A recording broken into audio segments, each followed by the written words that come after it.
家己阿里山铁路带动木工业的发展，这茶厝为日本时代到大，嘛代表家己的历史文化。为着要保护家己市的茶厝，文化局甲建筑师傅合作，替民众的茶厝检查结果，嘛检做这白胶下红地。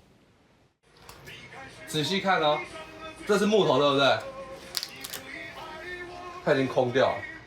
白遐的风地团队检查旧茶厝每一个所在，了解白遐旧的状况了后，木工的师傅嘛对咧检查，敢有影响到结果。家己市文化局配合民众的申请，请专业团队来替旧茶厝做健康检查。伊甲咱解说讲你遮有对有白遐，你遮对结构有较歹，你要安怎做修复，要安怎做这个整理，对咱来讲，屋主来讲是做好的一个方式啦。即间已经有60万的旧茶厝，壁倒或者是天棚的茶，有的所在拢已经互白遐就甲空气。检查的团队就表示，旧茶厝若是无人住，佮有担心的状况，就较会有白遐的问题。就算是用轻拢起的厝，嘛共款会发生。快木的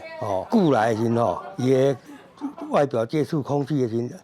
接触到空气，伊迄个形落去迄个油脂会打去，